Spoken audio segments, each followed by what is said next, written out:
আসসালামু আলাইকুম। আমার চ্যানেল আপিস এমব্রয়ডারিতে আপনাদের সকলকেই স্বাগতম। আজকে আমি ছোট্ট একটি ফুলের ডিজাইন নিয়ে আপনাদের সামনে চলে এসেছি।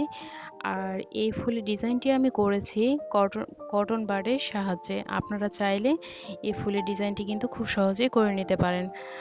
আর এটি আপনারা করতে পারেন যে কোনো ধরনের বাচ্চার ফ্রকের উপরে। তো এই কাজটি করলে কিন্তু অনেক সুন্দর লাগবে। যদিও একটু সময় লাগবে, তবে অনেক সুন্দর এই ফুলের কাজটি করার পরে লাগে। তো এই যে এভাবে করে আমি প্রথমে আমার ডালপালার কাজগুলো করে নিচ্ছি। আর এখানে কাজ করার জন্য আমি সুতা নিয়েছি, সুতি লাচ্ছি সুতা।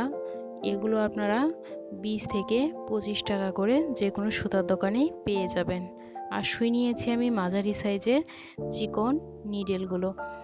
তো এই যে এভাবে করে আমি পাতার কাজগুলো করে নিচ্ছি। পাতার কাজগুলো করতে আমি এখানে যে সেলাইটি ব্যবহার করেছি সেটি হচ্ছে খেজুর পাতা ভরাট স্টিচ। তো এই যে এইভাবে করে আমি পাতার কাজটি করে নিচ্ছি। আর আমার ভিডিওর এই পর্যায়ে আমার ভিউয়ার্সদের কাছে আমার ছোট্ট একটি রিকোয়েস্ট, প্লিজ আমার ভিডিওটিতে একটি লাইক করে দিবেন আর আমার চ্যানেলটি সাবস্ক্রাইব করে পাশে থাকা বেল আইকনের অপশনটি ক্লিক করে দিবেন।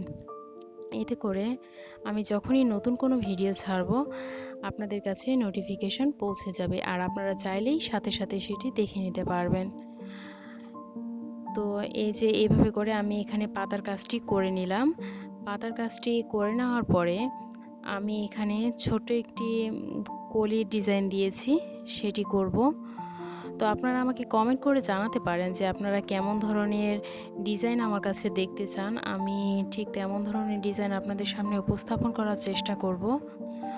আর এই ফুলের ডিজাইনটি আপনাদের কাছে কেমন লেগেছে সেটিও আমাকে কমেন্ট করে জানাবেন যে ডিজাইনটি আপনাদের কাছে কেমন লেগেছে। তো এখানে আমি ছোট পাতার কাজগুলো করে নিলাম। আর এখানে পাতার মাঝখানে আমি বুলিয়ন নট স্টিচ দিয়ে একটি জাস্ট রেখা টেনে দিব। এতে করে আমার পাতাটি দেখতে আরো অনেক সুন্দর লাগবে।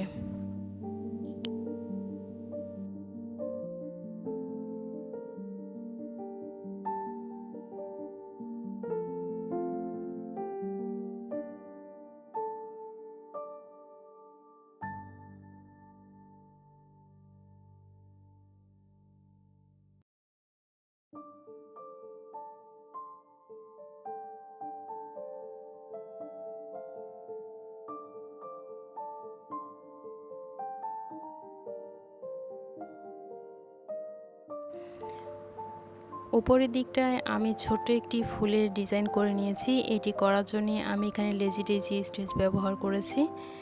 আর এখানে সুতাটি আমি একটু মোটা করে নিয়েছি। এখানে সুতা নিয়েছি আমি 4 নাল। তো এই যে এভাবে করে আমি লেজি ডেজি স্টিচ দিয়ে নিয়েছি। এতে করে আমার একটি সুন্দর ছোট ফুল হয়ে গেছে, যেটি দেখতে কড়ির মতন লাগবে।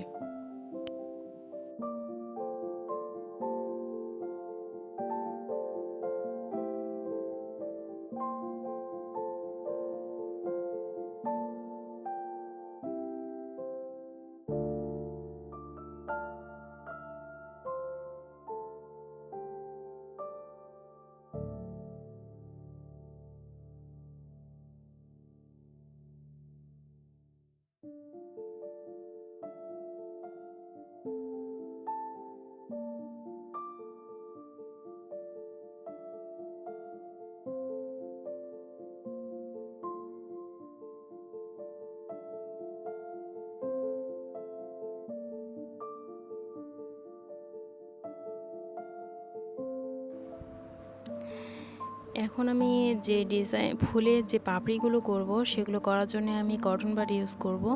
তো এই যে এইভাবে প্রথমে কটনের এক সাইডে আমি একটি গিট দিয়ে নিলাম। গিট দিয়ে নেওয়ার পরে আমি সুতার মাথাটি একটি কেচি দিয়ে কেটে দেব। তো কেটে দেওয়ার পরে এই যে এই মাথায় ঠিক এক একটি করে আমি যেরকম করে বোতাম সেলাই দিয়ে নেয়, ঠিক সেইভাবে করে আমি এক একটি ফোর তুলে নিব। এভাবে আমি ঠিক 20টি ফোর তুলে নিব। আপনারা একটু মনোযোগ সহকারে দেখলে বুঝতে পারবেন যে আমি কিভাবে ফোরটি তুলেছি। এই যে ঠিক এইভাবে করে আমি ফোরটি তুলে নিয়েছি।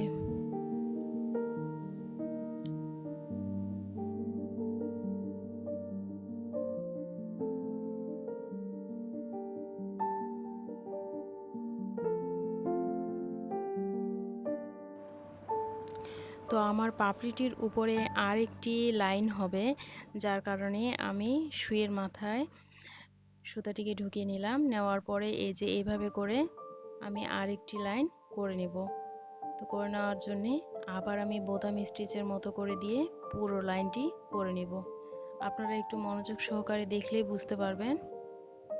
যে এইভাবে করে এক একটি ফোরের উপর দিয়ে এখানে আমি টোটাল 20টি লাইন তুলেছিলাম, আবার 20টি একই স্টিচ তুলে নেব।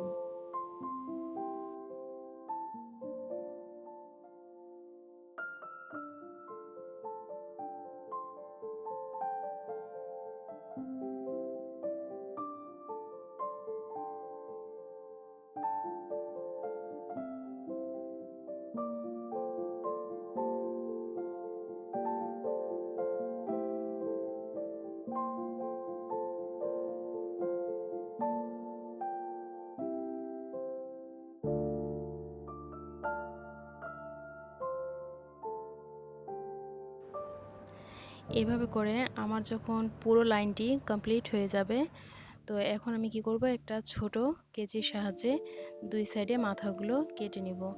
কেটে নেওয়ার পরে এই যে কটনের মাঝখানে যে পাইপটি রয়েছে সেটির ভেতর দিয়ে আমি সুইটিকে প্রবেশ করিয়ে ঠিক উল্টো পাশ দিয়ে আস্তে করে কটনটি বের করে নিলাম। নেওয়ার পরে জাস্ট একটি গিট দিয়ে নিব। গিট দিয়ে নেওয়ার ফলে আমার কিন্তু একটি পাপড়ি তৈরি হয়ে যাবে। আপনারা একটু মনোযোগ সহকারে দেখলেই বুঝতে পারবেন। এই যে এইভাবে করে আমি একটি গিট দিয়ে নিলাম। তো এই যে এইভাবে করে কিন্তু আমি আরো কিছু পাপড়ি করে নেব।